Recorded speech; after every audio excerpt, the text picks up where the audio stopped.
May mga pagkakataon ba na nararamdaman mo, hindi mo na alam yung gagawin sa buhay? Yung tipong walang direksyon, magwo-work ba yung plano? O hindi kaya, baka magsayang ka lang ng pera at oras. Ito subukan mo kabayan, gabay medalyon pangkalahatan. Simbolo ng pag-asa, gawang Pilipino, gawang lokal. Ano ang bisa? Lucky charm pampaswerte at gabay. Sa career, health, love life and finance. Ang simbolo na nasa gitna ay old tattoos ng mga Pilipino, travelers and compass. At ang mga salita na nakapalibot ay baybayin, old alphabet ng mga Pilipino, na ang ibig sabihin, kalakasan, kayamanan, kalasag at katalinuhan. Kasama din dito ang 6 na sangkap na hinalo habang kinukurba ang medalyon. 6 na pangkalikasang sangkap. Tawas tapol, leklay, diamante negra at 3 lihim na sangkap. 6 na antingero sa Negros ang nagbasbas at bumuhay sa medalyon kasama ang orasyon at guideline sa package. Available ito sa necklace version, bracelet version at keychain version. Kung interesado ka kabayan, isearch lang ang shop ng Lika Merchandise. Ang kwentong ito ay hango sa totoong buhay. Mula ito sa isa nating kabayan na itago na lang natin sa pangalang Toto. Walang eksaktong taon, probinsya ng Antique. Nang mga panong ito, 15 taon pa lang si Toto. Naninirahan nito kasama ang pamilya sa kabundukan ng Antique. Nabibilang sa kakaibang lahi ng babayla ng binata na kung tawagin ay ituman. Ang kanilang angkan ay nagtataglay ng kakaibang kapangyarihan kagaya ng ibang babaylan. May kakayahan silang kumonekta sa kalikasan at gamitin ang kapangyarihan nito. Ngunit ang dahilan kung bakit lamang sila sa pangkaraniwang babaylan ay ang kakayahan nilang bumuhay na mga namatay gamit ang kanilang dugo. At ito ang dahilan kung bakit sila tinutugis ng pangkat ng mga aswang sa pamumuno ng isang gabunan na nagngangalang Abyog. Umalis na kayo sa bayang ito. Hindi naligtas ang mag-ina mo dito, Eliezer. Hindi titigil ang pamilya ni Abyog sa pagtugis sa atin. Wika ni Mang Simeon. Kung aalis kami tay, paano kayo? Sino ang makakatuwang mo sa pagtatanggol ng ating mga kalahi? Tugon ni Eliezer. Huwag mo kong alalahanin. Isipin mo ang kapakanan ng mag-anak mo. Lalo na si Toto. Siya ang huling purong ituman at malaki ang pag-asang mamana niya ang kakayahan ng Lolo Isko mo. Hindi natin pwedeng hayaan na tuluyang maputol ang saling lahi. Masisira ang balanse. Mawawala sa ayos ang lahat. At saan kami pupunta tay? Alam mo ngang kabundukan nito ang naging tahanan ko. Simulat sa pool, isinilang ako dito hanggang sa nagkaisip. Maging sina Toto, ito ang buhay na kinagisnan. Mahihirapan kami makiangkop sa bagong mundo kung sakali. Mahirap sa una, Eliezer. Ngunit kailangan dahil ito ang nararapat. Doon magiging ligtas kayo hanggang sa dumating ang tamang panahon. Kung si Toto man ang nagmana ng kakayahan ng Lolo Isko mo, magkakaroon kayo ng sapat na panahon upang linangin ang nakatagong kakayahan. Isa lang ang alam kong lugar na maaaring puntahan. Sa syudad. Ngunit hindi ko alam kung makakayanan kong uri ng pamumuhay doon. Magulong mundo ang syudad para sa mga kagaya natin. Ngunit ito ang pinakaligtas na lugar para sa mag-anak mo. Sundin mo ang sinasabi ko. Hindi para sa pansariling kapakanan. Isipin mo ang kinabukasan ng angka natin. Pag-uusap ng mag-ama. Pinag-isipan ng husto ni Eliezer ang sinabi ni Tatang Simeon. Alam niyang tama ang pasya ng matanda. Ngunit naroon pa rin ang pag-aalinlangan na baka hindi nila kayanin ang buhay sa bagong mundo.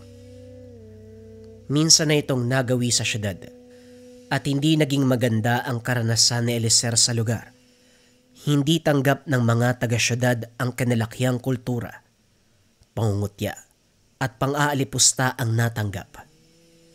Mula sa mga taong nabulaga na ng sistema ng modernong mundo. Kinabukasan, muling kinausap ni Eliezer ang ama. Ano, Eliezer? Nakapagpasya ka na ba? Sa totoo lang, alam ko naman na tama ang sinasabi niyo, Tay. Para sa ikabubuti ng mag-anak ko gusto niyong mangyari. Pero hindi ko maalis sa akin ang takot. Dahil minsan ko na ring naranasan ng mamuhay sa syudad. Hindi maganda ang karanasan ko at alam mo yan. May dahilan kung bakit naging ganon ang karanasan mo. Gaya ng palagi kong sinasabi sa iyo. Lahat ng nangyayari ay may rason. Pag-isipan mong mabuti at timbangin. Kung mananatili kayo ng mga anak mo, hindi lang silang mapapahamak, kung hindi ang buong bayan. Yan din po ang kinakatakutan ko. Ang madamay ang maraming tao. Kung gayon, kakausapin ko ang aking pamilya. Matapos ang pag-uusap, pinuntahan ni Eliezer ang asawa. Kinausap ito ng masinsinan. Pumayag naman ito sa gustong mangyari ng Ginoo. Sunod nitong kinausap ang mga anak. Dahil walang muwang, tuwang-tuwa ang mga ito dahil pupunta sila ng syudad. Pero ang panganay na anak ni Eliezer na si Toto, bagaman hindi nagsasalita, alam nitong magiging masalimuot ang kanilang buhay sa syudad. Ngunit walang magagawa ang binata dahil ito ang pasya ng kanyang mga magulang. Hindi ko alam kung maayos ba ang pagpapasya niyo, Tay. Pero malaki ang tiwala ko sa inyo. Ikaw ang mas nakakaalam ng lahat. Ikaw ang panganay ko, Toto. Ang siyang dahilan kung bakit nagpasya akong gawin ang bagay na to. Ikaw ang kahuli-huli ang saling lahi ng angka natin. Hindi ako papayag na maputol sa iyo ang ating henerasyon. Alam ko po yun. Malakas ang angka natin. Pero wala na bang ibang paraan? Bakit hindi na lang po natin sila labanan? Hindi mo alam ang magagawa ni Abyog. Walang puso ang aswang na yun. Ang tanging iniisip lang ay sariling kapakanan. Gusto niyang sakupin ang lahi nating mga ituman. Ito ang daang taong hidwaan ng ating angkan. Hanggang hindi tayo nauubos, hindi titigil si Abyog. Bagay na hindi natin maaaring paintulutan. Ikaw ang tanging pag-asa, Toto. Nananalaytay sa ugat mo ang dugo ng ating mga ninuno. Nagulat ang dalawa nang biglang magsalita ang matanda. Paano niyo po nasabi ang bagay na yan? Lahat ng naging pinuno ng ating angkan, mga panganay na anak, sa ikatlong henerasyon. At ikaw, Toto, ang sumunod sa hanay ng Lolo Isko mo. Kaya hindi titigil si Abyog hanggat hindi ka napapatay. Matagal ko nang naririnig yung pangalang Abyog pero hindi ko alam kung ano siya. At bakit gano'n na lang yung kagustuhan niyang ubusin tayo? Si Abyog, pinuno ng mga gabunan na naninirahan sa kagubatan na sakop ng bayang ito. Matagal na siyang kinakatakutan ng maraming tao. Tayong mga ituman lang ang may kakayahang pumigil sa kanya. Natatakot si Abyog na dumating sa puntong magkaroon ng komprontasyon ng ating mga angkan dahil alam niya ang maaaring maganap.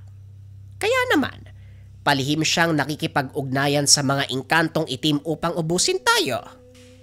Kung natatakot siya sa atin, bakit hindi na lang tayo yung sumugod sa kanila? Ubusin natin silang lahat. Hindi po ba mas makakabuti yun? Mahigpit na ipinagbabawal ng ating batas ang pagsisimula ng anumang gulo laban sa ibang lahi. Maging ang mga engkanto. At isa pa, dahil sa pakikipagkasundo ni Abyog sa mga ito, lalo siyang lumakas. At ang tanging nakikita naming paraan para makaiwas sa posibleng kaguluhan, lumayo na lamang sa lugar. Gaya ng sinabi ko, malaki po ang tiwala ko sa pagpapasya niyo. Gagawin ko ang makakaya para makatulong. Pag-uusap ng tatlo. Sa murang edad, Kahit papano tinuruan na si Toto ng kanilang mga pamamaraan, lalo na sa pakikipaglaban ng pisikal at kombate espiritual. Biyasa sa larangang iyon ng kanyang lolo Simon, at ang ama naman, kilala bilang mabalasik na mandirigma. Sa ngayon tatakas tayo para mabuhay. Ngunit darating ang panahon. Babangon tayo. Muling lalaban. Ihanda mo ang iyong mga gamit, Toto. Sa makalawa ay aalis na tayo. Sinunod ni Toto ang sinabi ng ama. Kinagabihan, nagpaalam ang binata sa mga kaibigan at kakilala. Bagaman nalulungkot, walang magawa si Toto kung hindi ang tumalima sa nais mangyari ng ama. Pagdating ng makalawa, maagang nagising ang lahat sa kanilang nayon para magpaalam sa pamilya ni Eliezer. Hindi ito ang huli nating pagkikita, Eliezer. Sikapin mo maging ligtas ang anak mo. Ako nang bahala dito sa nayon. Huwag kang mag-alala dahil hindi ko papabayaan ang ating lahi. Maraming salamat, Tay. Pati na rin sa inyong lahat. Ipinapangako ko, ibabangon namin ang ating angkan. Kahit anong mangyari, babalik at babalik kami sa lugar na ito. At sa pagkakataong ngayon, sisiguraduhin kong muli tayong kikilalanin. Matapos ang pagpapaalam, umalis na ang mag-anak papunta sa syudad. Hinatid sila ng ilang mga kanayon sa sakayan ng barko. Habang papalayo ang barko, tinatanaw ni Toto ang lupang pinagmulan. Kita mula sa kanyang kinaroroonan ang bantayog ng kanilang baryo. Balang araw babalik ako. Itatayo ko ang karangalan mo. Si Choy Tuman. Inabot ng isang araw ang biyahe bago sila dumaong sa pantalan ng Maynila. Lingid sa kalaman ni Toto, unang pag-apak pa lang ng kanilang paa sa syudad, tuluyang magbabago ang buhay. Inikot ng binata ang tingin sa paligid. Dahil sa dami ng tao, hindi na nito namalayang napahiwalay siya sa mga magulang. Hawak-hawak ni Eliezer ang dalawa nitong kapatid.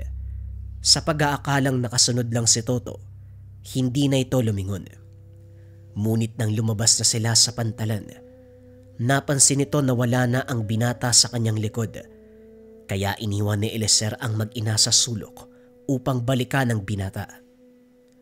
Mabuti na lang, tinandaan ni Toto ang sinabi ng ama. Huwag aalis sa kinakatayuan kung hindi niya alam ang pupuntahan. Natagpuan niya itong nakatayo malapit sa isang poste. Dali-dali niya itong nilapitan. Ngunit napansin ni Eliezer na nagsasalitang mag-isa si Toto. Nakatalikod sa kanya ang binata.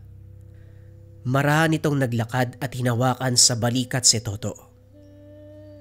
Sino kausap mo? Bakit ka nandito?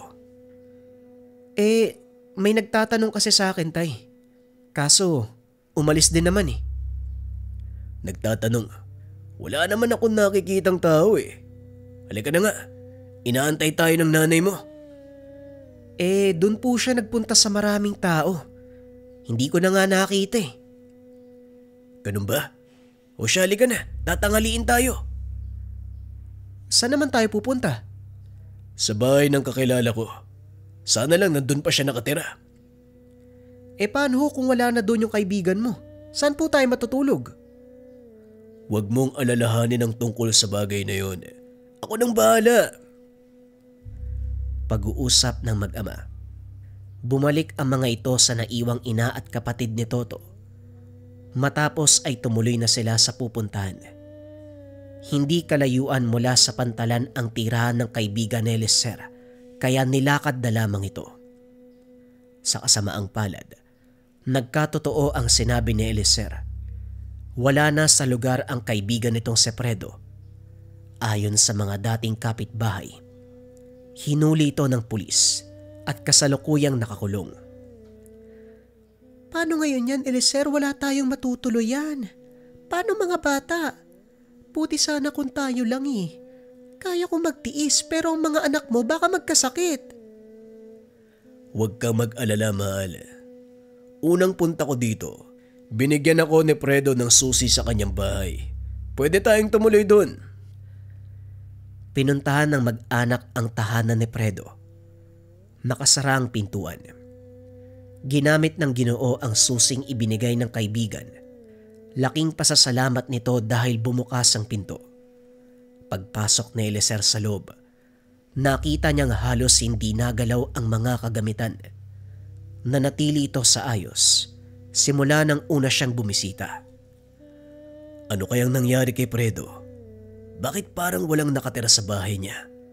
Sa loob ng maraming taon, ganito pa rin yung ayos. Anong ginagawa? Teka, Eliezer, ikaw ba yan, iho? Napalingon si Eliezer nang marinig ang pamilyar na boses. Nakita ang matanda na may hawak na tungkod. Tatang Dario, mabuti naman nandito kayo. Oh, ako po ito, kamusta kayo? Eto, malakas pa sa kalabaw. Ikaw, sino ba itong mga kasama mo? Sila po ang pamilya ko. Ang asawa kong si Mila at ang panganay kong si Toto. At dalawa kong anak. Mila, si Tatang Dario, kaibigan namin ni Fredo. Inabot ng ginang ang kamay upang magmano. Kagad itong nabitawan nang maramdaman ang tangang gamit ng matanda. Pasensya ka na. Hindi ko nasabi sa'yo.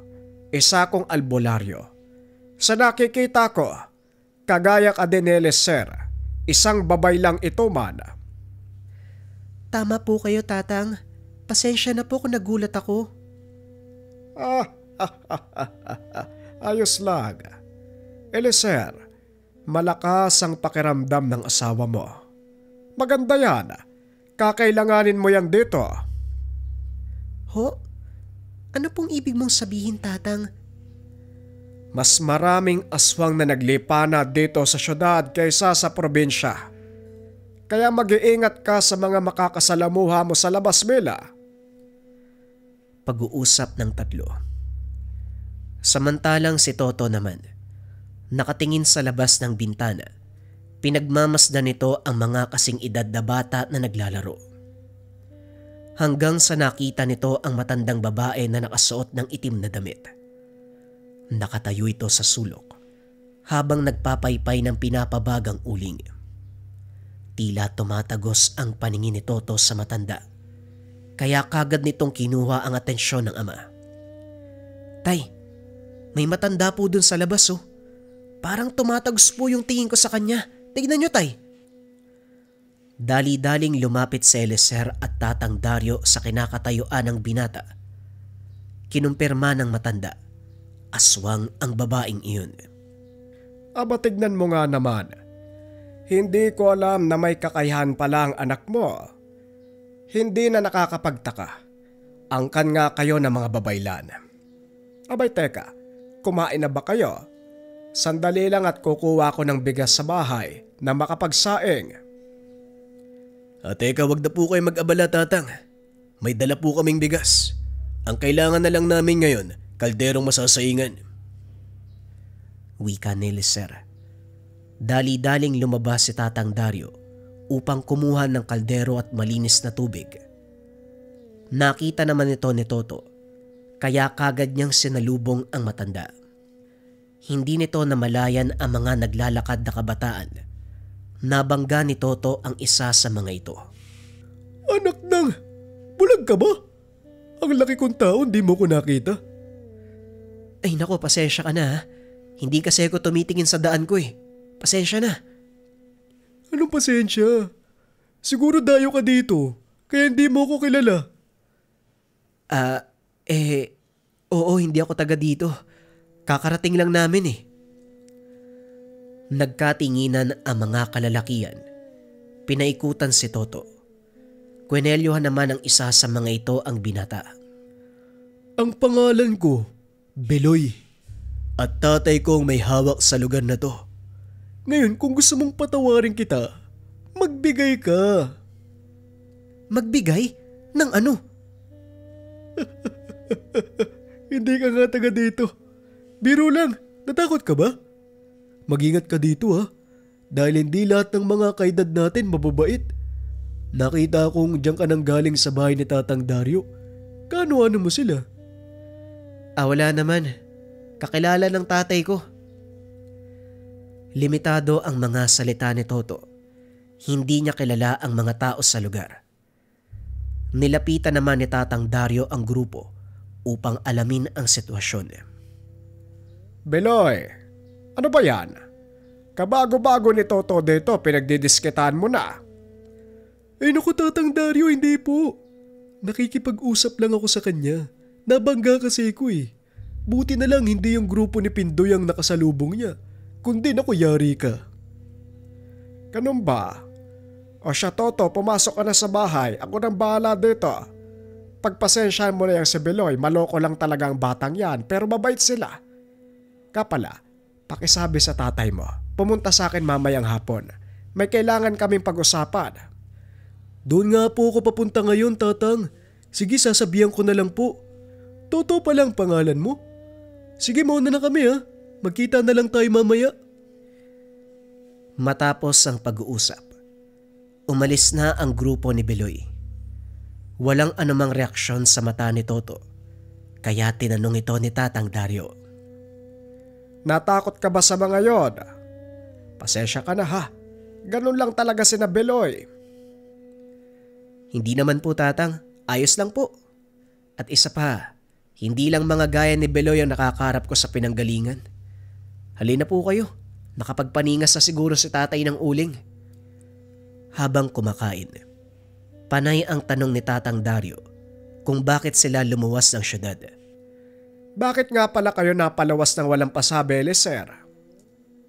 Mahabang kwento, Tatang. Iniisip ko lang ang kaligtasan ng mga anak ko. Isang lahi ng aswang ang nagbabanta ng panganib sa kanila. At ang syudad lang ang lugar na alam ko kung saan sila magiging ligtas. Oo, maaari silang malayo sa panganib mula sa mga taong sinasabi mo. Ngunit alam mo din, ang syudad ay siyang pugad ng mga aswag na tumatakas mula sa kani-kanilang pinanggalingan. Mas marami sila dito kaysa sa probinsya. Kung pangkaraniwang aswang lang ang pag-uusapan, wala namang problema sa amin. Kaya ng asawa ko, kaya ni Toto na depensa ng sarili nila laban sa kanila.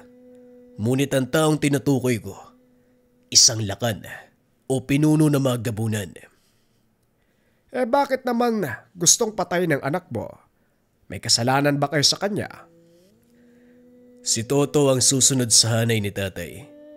3 henerasyon ng mga pinuno ng aming lahi.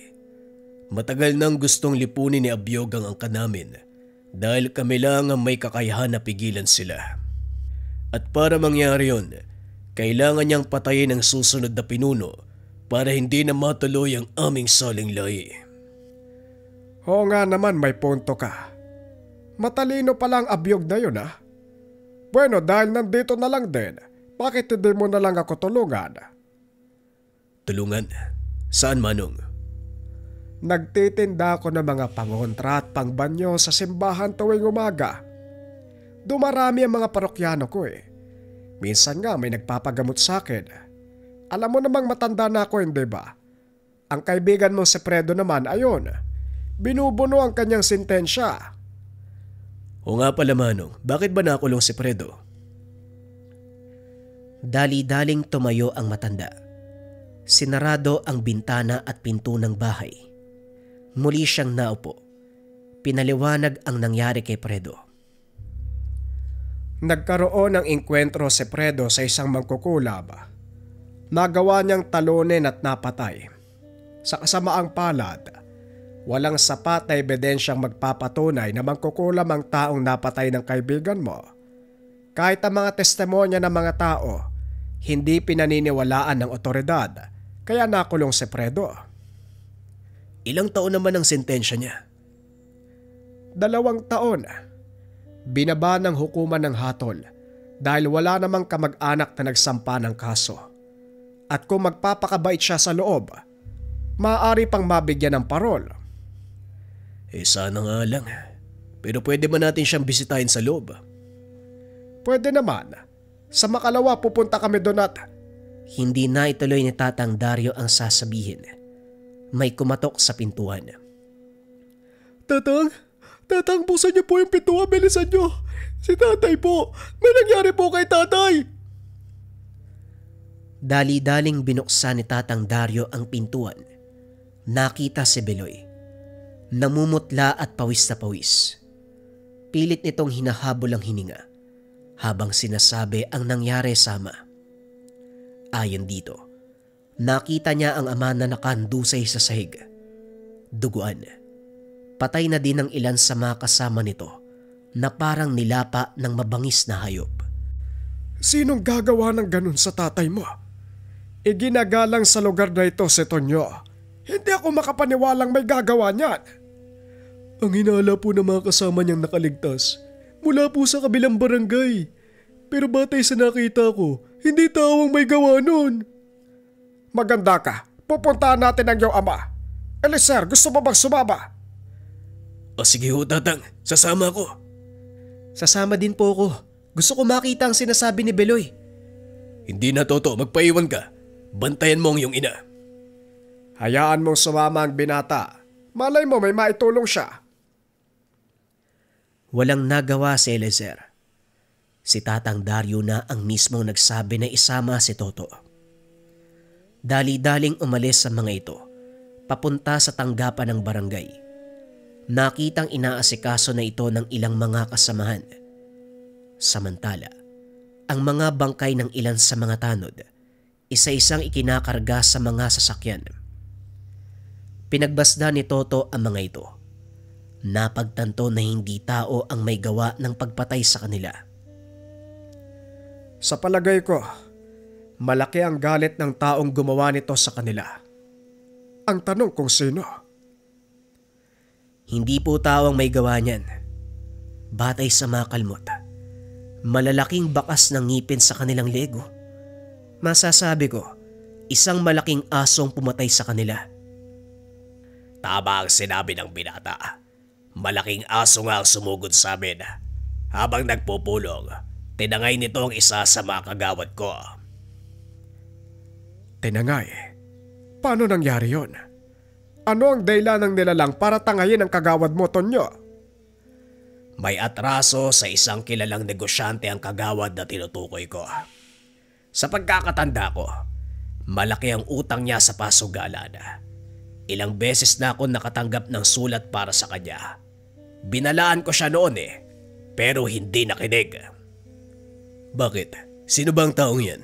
Hawak niya ba ang buong syudad? Parang gano'n na nga. Walang nakakakilala kung sino siya. Pero kinakatakutan ng mga tao ang kanyang pangkat. May mga kwentong nagkalat tungkol sa kanila. Hindi daw tinatabla ng bala. Wika ni Tonyo. Inawat ito ni Tatang Dario dahil kailangan siyang madala sa pagamutan. O siya, mamaya na natin ipagpatuloy ang kwento. Magpasalamat ka na lang nakaligtas ka, Tonyo.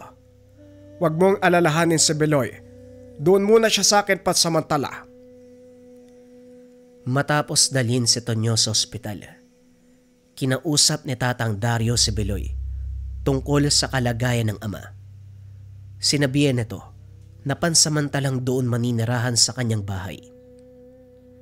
Pinag-iisipan din ng matanda ang sinabi ni Toto na ang pumatay sa mga kagawad at ang tanod ni Mang Tonyo, malaking aso.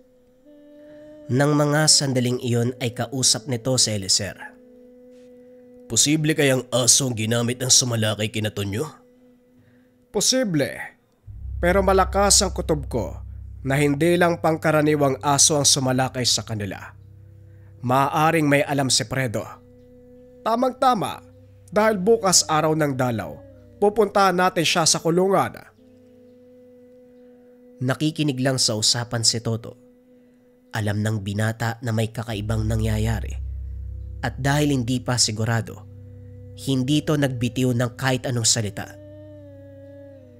Kinabukasan maagang umalis sina Tatang Dario at Eliezer. Inihabilin kay Toto ang kanyang ina. Naroon naman si Beloy upang alalayan sila kung sakaling may kailanganin sa labas ng bahay. Nakaupo ang dalawang binata sa gilid ng estero habang nag-uusap. Panay ang tanong ni Beloy tungkol sa naging buhay ni Toto sa kabundukan.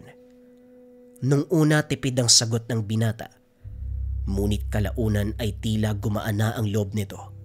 Nagsimulang magkwento ng mga karanasan simula pagkabata. Ibang klase. Nakakaingit naman talaga naging buhay mo, Toto. Alam mo bang yan ang gusto kong buhay? Kaso nga lang sa syudad ako lumaki. Hindi mo nga dapat kainggitan ang buhay ko eh. Kasi kung naroon ka sa aktual na sitwasyon, sasabihin mo din na sana sa syudad na lang ako lumaki. Mas magulo dito, Toto. Maingay, napakaraming tao. At puro tunog ng sasakyan ang maririnig mo. Nasanay na nga lang ako eh. Kasi syempre dito ako pinanganak. Hindi mo rin alam ang misteryong bumabalot sa katahimikan ng gabi sa probinsya, Beloy. Maraming nilalang sa gubat ang gustong sagpangin ka at gawing hapunan. Hindi lang ligaw na hayop, kundi mga elementong kumakain ng laman ng tao. Alam ko maraming aswang sa probinsya. Pero maniwala ka o hindi, karamihan sa kanila nandito na sa Maynila. Pag-uusap ng dalawa. Samantala sa kabilang banda, nakarating na si Tatang Dario at Eliezer kay Fredo. Matyagang nag-antay ang mga ito hanggang sa tawagin ng mga gwardya upang pumasok. Tuwang-tuwa si Fredo nang makitang nasa maayos na kalagayan ang kaibigan. Eliezer, mabuti naman at nakadalaw ka. Nga pala, anong sadya mo dito sa syudad? Mahabang kwento. Ang totoo niyan, kasama ang buo kong mag-anak sa pagluwas dito. Kung ayos lang sana, doon muna kami titira sa bahay mo. Naku, ano ka ba? Walang problema yon. Naroon naman si Tatang Dario eh. At isa pa, mahaba ang sentensya ko. Biglang nag-iba ang reaksyon sa mukha ni Fredo. Nahalata ito ni Eliezer. Sabihin mo nga sa akin ang totoong nangyari, Fredo. Kilala kita eh. Alam kong hindi mo magagawang pumatay ng walang sapat na dahilan. Alam kong kayo lang ni Tatang Dario ang nakakaintindi sa mga sasabihin ko.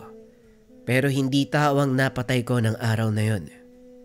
Siyempre hindi maniniwala ang otoridad. Lalo na kung wala kang sapat na ebidensya para patunayan ang mga sinasabi mo. Yun na nga ang mahirap eh. Kaso lang nandito na tayo. Wala na ako magagawa pa.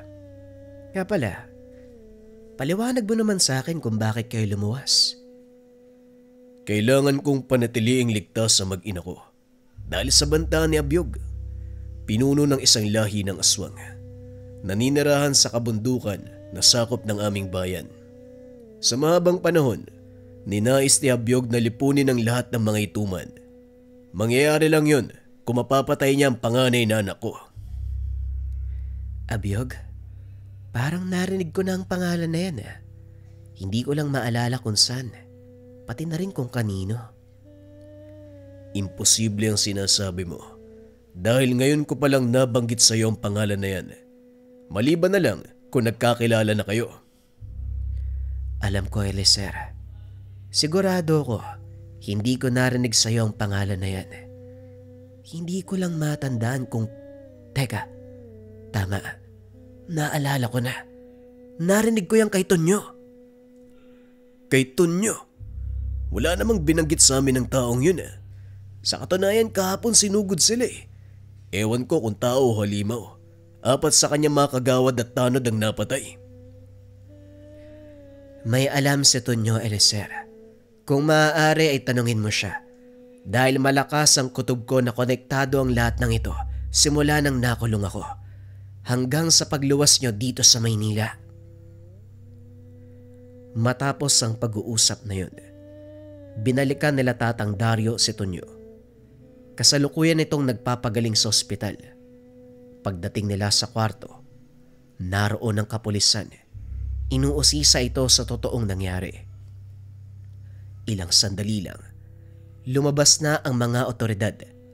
Kinuha nila Eliezer ang pagkakataon upang kausapin si Tonyo tungkol kay Abyog. Si Abyog, kilala ko ang taong yon bilang protektor ng mga pasugalan.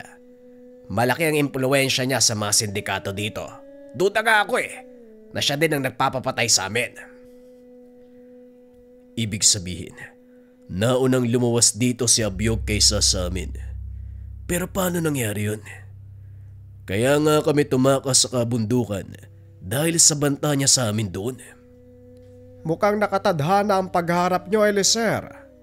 Sinadya ng pagkakataon na magkasama kayo sa iisang lugar. Dalawang rason lang ang nakikita ko. Una, ang tuluyang pagkalipol ng angkan nyo. Pangalawa, ang tuluyang wakasan ng pagdanasang tapusin kayo. Alinman sa dalawang rason, Manong, hindi dapat malaman ng asawa ko, pati na rin ni Toto ang tungkol dito dahil siguradong matatakot sila. Wala kang dapat alalahanin tungkol sa bagay na yan, Eliezer. Hindi kami magsasalita nito nyo. Kaso nga lang, hindi na mapipigilan ng tadhana. Magaganap at magaganap ang pagtutuos nyo. Kung sakali mang dumating ang pagkakataong iyon, sisiguraduhin kong handa na si Toto.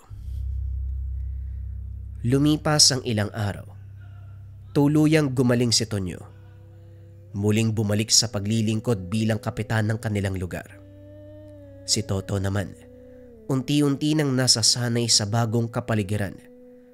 Naging maayos at mapayapa ang kanilang buhay. Si Eliezer ay namasukan bilang matador sa palengke. Si Toto naman, ang siyang katulong ni Tatang Dario sa panggagamot. Naging kampante si Eliezer na walang mangyayaring masama. Ngunit dumating ang isang kaganapan na matagal na nitong kinalimutan. Sabado ng tanghali, umalis sina Tatang Dario at Toto upang manggamot. Naiwan ang ama sa tahanan kasama ang ina at mga kapatid. Pagod galing sa buong gabing trabaho ang ama, kaya hindi niya ito ginising upang magpaalam. Sa kalagitnaan ng panggagamot, biglang nakaramdam ng kakaiba si Toto. Naisip ang kanyang pamilya. Kinabahan ng binata kaya sinabi nito kay Tatang Dario ang nararamdaman. "Tang, hindi maganda ang kutob ko. Parang may mangyayaring masama eh." Ang totoo ako din Kanina pa ako balisa. Hindi ko alam ang dahilan. O siya, bilisan mo magligpit nang makauwi na tayo. Pag-uusap ng dalawa. Dali-daling umuwi ang mga ito at dahil hapon na, marami ang nag-uwian. Sikipan ang mga sasakyan, kaya naisip ng mga ito na maglakad. Pagdating sa tahanan, nakita ni Toto na bukas ang pintuan. Ngunit hindi pa nakasindi ang mga ilaw sa bahay.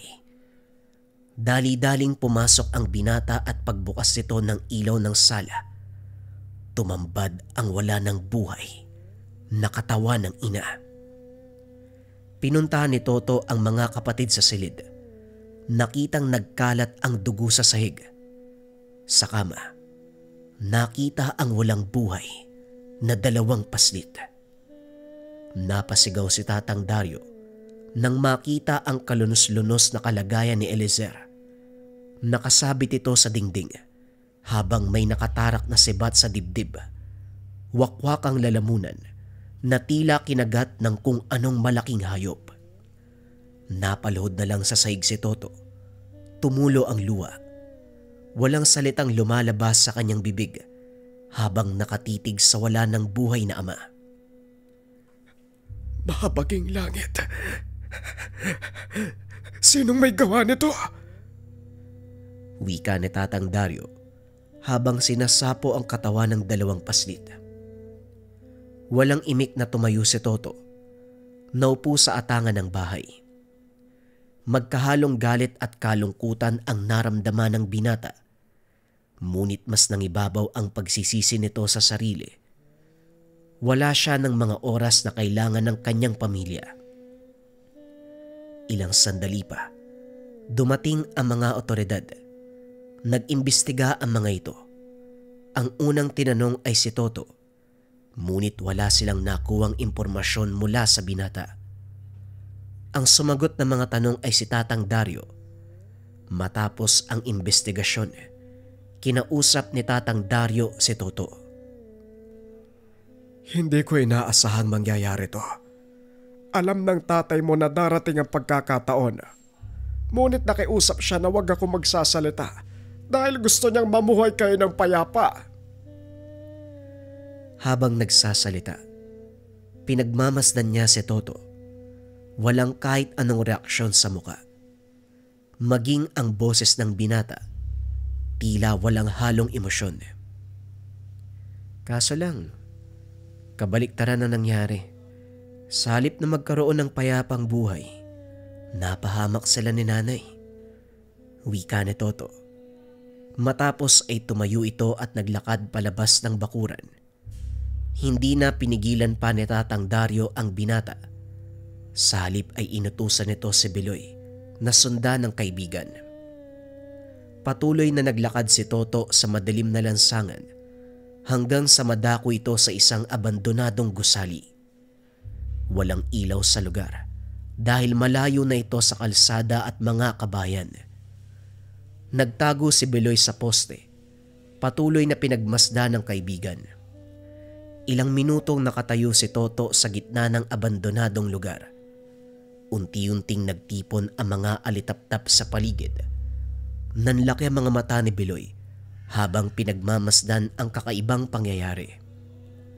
Mas lalong nagulat ang binata nang makita nitong nagliwanag ang mga marka sa balat ni Toto. Yon ang unang beses na nakita ni Beloy ang mga marka. Ilang sandali pa ay may mga nilalang na lumabas sa lupa. Ang ilan ay naglapitan sa binata. Mukhang malalaking pusa ang mga ito. May batik na itim na balahibo. Nagliliwanag ang pinakadulo. Malalapad ang mga tenga na tila nag-aapoy. Nagpapaikot-ikot ito sa kanya habang ikinikiskis ang mga katawan. Hinawakan ni Toto ang isa sa mga ito sa ulo. Kinausap niya. Wala na si tatay. Hindi pa ito alam nila Lolo Simeon. Siguradong mag-aalala yun sa akin. Ang mabuti pa, puntahan mo siya. Ipaliwanag mo ang lahat na nangyari dito. Wika ni Toto. Matapos kausapin ang nilalang ay kagad itong naglaho. Ibinaling naman ni Toto ang atensyon sa iba pang nilalang. Niyakap naman ito. Umiyak ng umiyak si Toto hanggang sa makatulog habang yakap ang nilalang. Hinayaan na lang ni Beloy ang kaibigan. Marahan itong umalis sa lugar upang hindi mahalatang naroon na siya. Pagdating sa tahanan ni Tatang Dario, nakita nitong kinukuha na ng punerarya ang bangkay ng pamilya ni Toto. Saan ka ba nanggaling, Beloy? Kanina ka pa hinahanap ng tatay mo Pasensya na po, Tatang. Sinundan ko po kasi si Toto eh. Nag-aalala ako baka kung ano ang gawin niya. Oh, nasaan si Toto? Naroon po sa bakanting gusali sa kabilang kanto. Magugulat kayo sa sasabihin ko. May kapangyarihan si Toto. Ikaw lang ang nagulat, Beloy. Mula sa angkan ng mga babaylan si Toto, kaya normal na magtaglay siya ng kakayahan. Sinisiguro ko sa'yo na hindi lang yan ang masasaksiyan mo. O siya, puntahan mo na ang tatay mo. Matapos ang pag-uusap ng dalawa, umalis na rin si Beloy. Sakto namang dumating si Toto. Matamlay pa din ito at parang walang ganang kumilos. Alam kong nawalan ka ng mga magulang at kapatid. Ngunit hindi ito ang oras para magmukmok.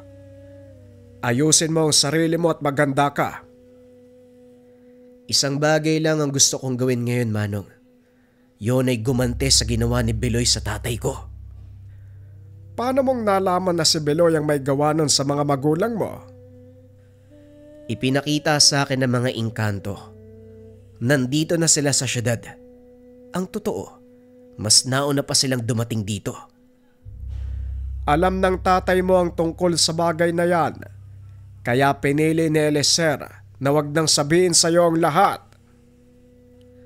Nauunawaan ko naging pasya ni tatay. Gaya ng palagi niyang sinasabi sa akin. Darating ang panahon na ako magdadala ng pangalan ng aming angkan at hindi ko hahayaang tuluyang kaming malipol. Ano ang plano mo? Hindi ka pwedeng kumilos na mag-isa. Hindi po ako kikilos na mag-isa, tatang. Iintayin ko lang na dumating sila Lolo Simeon. Pag-uusap ng dalawa. Hindi na nagtaka ang matanda kung paanong naiparating ni Toto ang mensahe sa kanyang mga kaanak. Alam nito na may nalalamang paraan ng binata para makipag-ugnayan sa mga tao kahit malayo sila. Kinabukasan, dinala sa tahanan nila Tatang Dario ang bangkay ng pamilya ni Toto. Hindi pa rin makapaniwala ang binata. Wala na ang mga magulang. Nakaupo ito sa harapan ng mga ataul habang minamanmanan ang masasayang alaala kasama ang ama, ina at mga kapatid. Sa kalagitnaan ng lamay may mga taong dumating upang makiramay.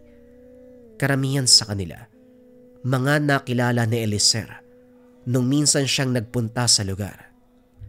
Ang ilan ay nanghihinayang dahil napakabuting tao nito. At ang ilan naman ay naaawa kay Toto dahil mag-isa na lang sa buhay. Abala sa pag-aasikaso ng mga tao sina Tatang Dario nang dumating ang pangkat ng mga kalalakian. Napansin ni Toto na dali-daling pumasok ng tahanan si Mang Tonyo at hindi na muling lumabas. Tumayo ang binata, tinignan kung ano ang nangyayari. Mang Tonyo, ano pong nangyayari? Bakit parang takot na takot kayo? Toto, sila ang mga tauhan ni Abyog. Nanlaki ang mga mata ni Toto. Sa hindi malamang dahilan ay biglang sumiklab ang galit. Walang pagdadalawang isip na lumabas. Sinugod ang mga kalalakihan na itinuro ni Mang Tonyo. Dito'y pinamalas ni Toto ang kakaibang lakas at bilis. Hindi makapaniwala si Tatang Dario sa itinatagong lakas ng binata. 6 na kalalakihan ang dumating ng mga oras na yon. Ngunit mag-isa silang pinabagsak ni Toto. Bagaman hindi alam ang kadahilanan, nagiyawan ng mga tao nang makita ang ginawa ng binata. Ang lakas ng loob niyong pumunta sa lamay ng mga magulang ko. Hindi ba kayo nakontento nang patayin niyo sila? Ano pa ba ang gusto niyo? Wika ni Toto. Tumayo ang isa sa mga kalalakihan at nagsalita.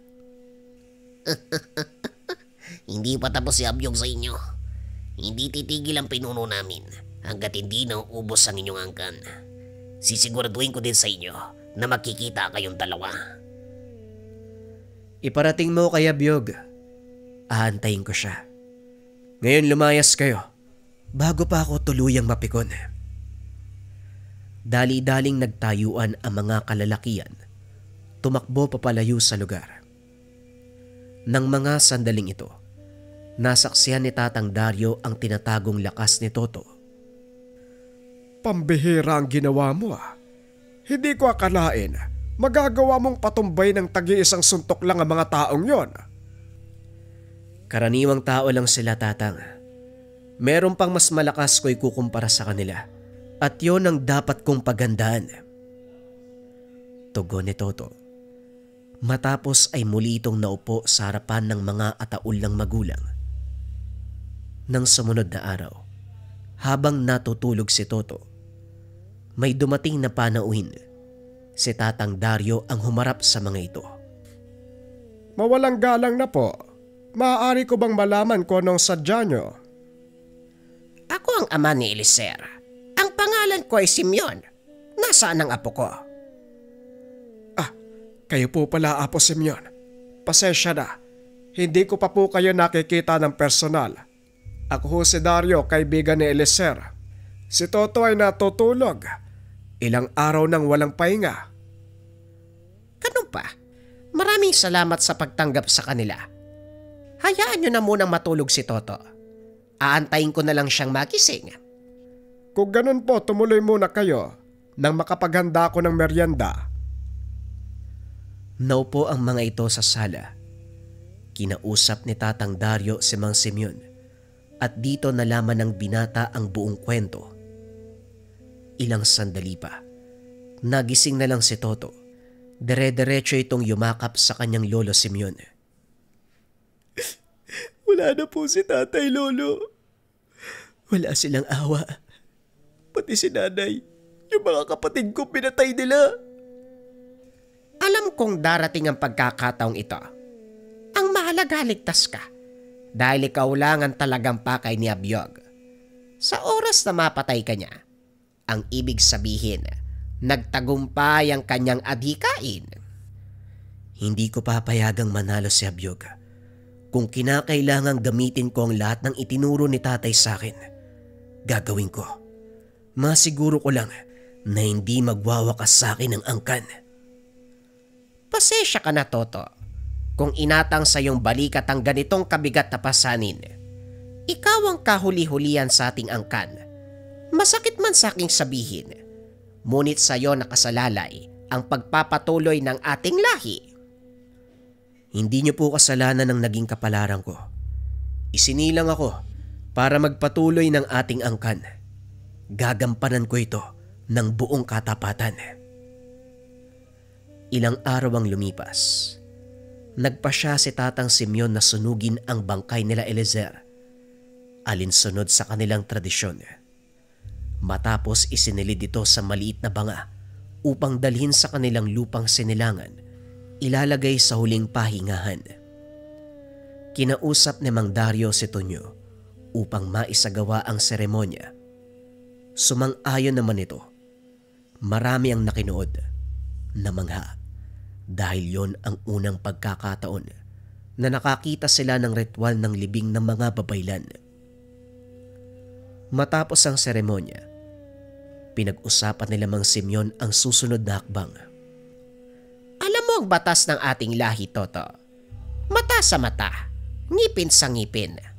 At ikaw ang magpapataw ng parusang kamatayan sa mga taong pumapaslang sa iyong pamilya. Alam ko po yun, Lolo. Gaya ng sinabi ko, hindi ako hihinto hanggat hindi nabibigyan ng hustisya ang kamatayan nila tatay. Anong balak mong gawin ngayon? Magpapatulong kay Mang Tonyo. Alam niya ang kinaroroonan ng grupo ni Abyog. Sila nagsimula. Tayo ang tatapos. Pag-uusap ng dalawa. Matapos ay nilapitan naman ni Toto si Mang Tonyo. Pinakiusapan niyang ituro ang lungga ni Abyog sa syudad. Hindi naman tumanggi ang kapitan dahil nais itong mabigyan ng hustisya ang kamatayan ng mga kasama at tuluyang magkaroon ng kapayapaan sa lugar. Sigurado ka ba? Nakakayanin mo sila mag-isa, Toto? Hindi po ako nag-iisa, Manong. Kasama ko ang espiritu ng aking mga ninuno. Ikaw ang bahala. Nandito na tayo sa lungga ni Abyog. Hindi na ako maaari pang lumapit sa lugar. Pasensya ka na. Hindi ako kasing lakas at kasing tapang mo, Toto. Natatakot din naman ako, Manong. Ngunit hindi ngayon ang oras para mangibabaw ang ganong emosyon. Mas malakas ang pagdanais ko may pagiganti ang kamatayan nila tatay at ng mga kapatid ko. Namamangha si Tonyo sa ipinapakitang katapangan ng binata. Hindi galit ang nangingibabaw sa kanya. Kung ganon, iiwan na kita dito. Mag-iingat ka at sana'y bumalik ka ng ligtas sa amin. Kung ipag-aadya ng panahon at pagkakataon, makakabalik ako ng ligtas. Sisikapin ko. Maraming salamat po, Mang Tonyo. Umalis na po kayo. Ako nang bahala dito. Dali-daling tumakbo ang kapitan. Samantalang si Toto naman, patuloy sa pagpasok sa kuta. Lingid sa kalaman nito, nananatili sa lugar si Mang Tonyo at naroon din si Tatang Simeon. Dinig mula sa kanilang kinaroroonan ang sigawan sa loob ng lugar. Mga hiyaw ng tao na tila nilalapa ng mabangis na hayop. Ano kayang ginagawa ni Toto sa kanila? Hindi si Toto ang may gawa niyan, kung hindi ang mga nilalang na alaga ng apo ko. Hindi ko naikwento sa inyo. Meron siyang alaga na inkantong pusa. Walang awa sa pagpatay ang mga ito, lalo na pagdating sa mga aswang. Minsan na nga itong ikwento sa akin ni Biloy. Ang akala ko, niloloko lang ako ng batang yon. Hindi ko alam na totoo pala ang sinasabi niya. Pag-uusap ng dalawa. Samantalang si Toto, habang papasok sa mismong kinaroroonan ng kalaban, sinalubong ng napakaraming alagad. Hindi nakala ng binata na may malaking pugad ng mga aswang sa syudad. Pinagpapapatay ng mga alaga nitong engkanto ang bawat sumasalubong na kalaban. Hindi alintana ng binata ang dami ng kalaban. Nakatuon ang isipan kay Abyog at sa adhikaing matapos na ang ilang siglong kaguluhan sa kanilang lahi. Nilapa ng mga alaga nitong engkanto ang mga aswang. Walang nagawa ang mga ito sa lakas at bilis ng mga nilalang. May ilang sinubukang lumapit sa kanya, ngunit hindi nagtagumpay ang mga ito dahil sa bilis at bangis ng mga nilalang. Ilang sandali pa tumahimik na ang lahat. Patuloy na nakikiramdam sila Mang Simeon at Mang Tonyo. Nagpasya ang mga ito na sundan ng binata sa pag-aakalang tapos na ang kaguluhan. Pagpasok ng dalawa, nakita nilang nakapatong sa tumpok na mga patay na aswang si Toto, habang ang dalawang alagad nakapaikot sa kanya. Tinawag ni Mang Tonyo ang binata. Nagulat ito dahil naroon ang dalawa. Anong ginagawa niyo dito? Hindi pa tapos ang laban. Paparating pa lang si Abyog. Sinasabi ko na nga ba, mali ang pagpapasya natin, Tonyo. Bilisan niya! Umalis na tayo dito! Akmang aalis na ang dalawa, biglang naramdaman ni Mang Simeon ang pamilya na presensya sa kanilang likuran. Tignan mo nga naman. Hindi ko akalaing magkikita tayo dito. Hindi mo rin inakala na mauubos ng apo ko ang mga alagad mo. Nasorpresa ako, Tandang Simeon. Ngunit ito ang inaasahan ko mula sa isang purong ituman. Alam mo ba kung gaano ako kaligaya ngayon? Nang mga sandaling ito, nakatitig lang si Toto kay Abyog. Nakakbay ito sa dalawang nakakatanda habang nakatingin sa kanya ng nakakaloko. Alam mo bang matagal ko ng pangarap to, Abyog? Ang tuluyang matapos ang kaguluhan. Matatapos lang ito kapag namatay ang binatang yan. Wika ni Abyog habang nakaturo ang daliri kay Toto. Walang ibang mamamatay sa gabing ito kung hindi ikaw at ang mga kalahi mo. Tumingin ka sa paligid. Hindi mo ba nakikita ang kasalukuyang sitwasyon? Wala na ang mga kasama mo. Mag-isa ka na lang. Sa tingin mo may magagawa ka pa? Hindi ko kailangan ng mahihinang nilalang. Sapat na ang lakas ko para patayin ang batang yan at tuluyang wasakin ang lahi niyong mga ituman.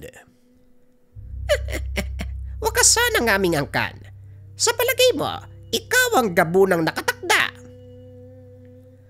Napatingin si Abyog sa kinakatayuan ng binata. Laking gulat nito dahil wala na si Toto sa kinakatayuan. Hinawakan ni Mang Simeon si Mang Tonyo sa ulo. Iniyoko. Isang malakas sa suntok ang tumama kay Abyog, dahilan para tumalsik ito sa malayo. Dali-daling tumakbo palayo ang dalawang nakakatanda, habang si Toto ay muling sinugod si Abyog. Hindi pa man nakakatayo, muli na namang tinamaan ng sipa ng binata. Hinayaan siyang tumayo ni Toto, hinawakan sa leeg. Walang mabasang emosyon si Abyog sa mga mata nito, bagay na labis niyang ikinatakot. Anong problema? Wala ka bang nakikitang kahinaan sa akin? Tanong ni Toto. Hinawakan ni Abyog ang kamay nito. Sinubukang kumawala sa pagkakasakal. Ngunit lubang malakas ang pagkakahawak sa kanya.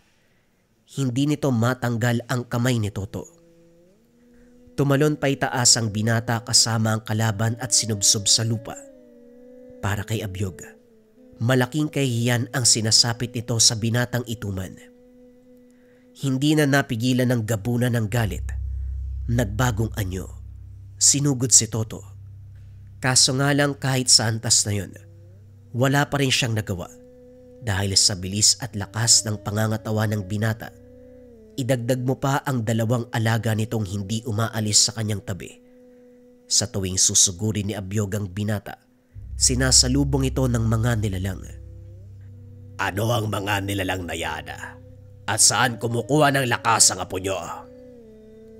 Si Toto, kahuli-hulihang angka ng ituman mula sa hanay ng aking ama.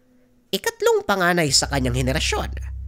Kaya naman nakuha nito ang purong dugo ng aming angkan. Kakibat ng kanyang pagiging purong ituman ay ang pagbibigay ng kalikasan ng kapangyarihan sa kanya. Nagmula sa mga elemento ang lakas ni Toto. Ito ang itinatagong kapangyarihan ng mga purong ituman. At kahit ang pinakamalakas sa gabunan, walang kalaban-laban. Malaking pagkakamali ang ginawa ni Abyog nang piliin niyang ubusin ang aming angkan.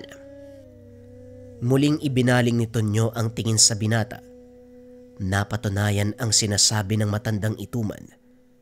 Kahit sa totoong anyo, walang nagawa si Abyog kung hindi saluin ang malalakas na atake ni Toto.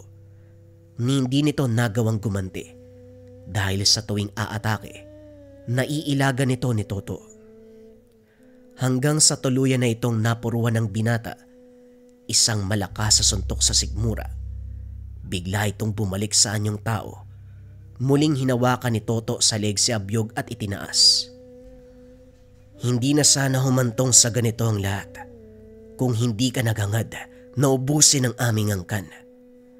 Kapwa namumuhay ng payapa ang ating maangkan, ngunit dahil sa pagdanais mong maghari, ito ang kinalabasan. Huli na para sa'yo. Tatapusin ko na ang walang saysay mong pangarap. Magpahinga ka ng payapa. Tapusin ang paghihirap mo. Pakawala ng iyong sarili sa pot at galit na bumulag sa iyo sa mahabang panahon. Wika ni Toto. Pinatay niya ang kalaban. Unti-unting naging abo ang katawan ni Abyog. Sumama ito sa hangin. Napagtanto ni Tatang Simeon na hindi nito pinatay si Abyog para parusahan o magiganti. Sa halip ay pinalaya ito ng binata mula sa pagkakabilanggo sa puot. Matapos ang kaganapan, nawalan ng malay ang binata. Dali-dali itong pinuntahan ni Tonyo at binuhat. Habang naglalakad pa uwi, hindi makapaniwala ang kapitan. Pasan-pasan niya sa likod ang kahuli-hulihan na henerasyon ng mga ituman. Opinyon ko sa kwento, sana simula pa lang kinalaban na si Abyog. Paulit-ulit nang sinabi ni Toto nalabanan na lang nila. Kaso hindi nakinig yung tatay, hindi nakinig yung buong angkan. Sa paghahangad na magkaroon ng simpleng buhay, ayan, namatay pa si Eliezer pati yung mga kapatid at nanay niya. Minsan talaga mga kabayan, no? Kailangang gumamit ng dahas. Kayo ba? Anong opinyon nyo sa kwento? Share nyo naman sa comment section. Salamat.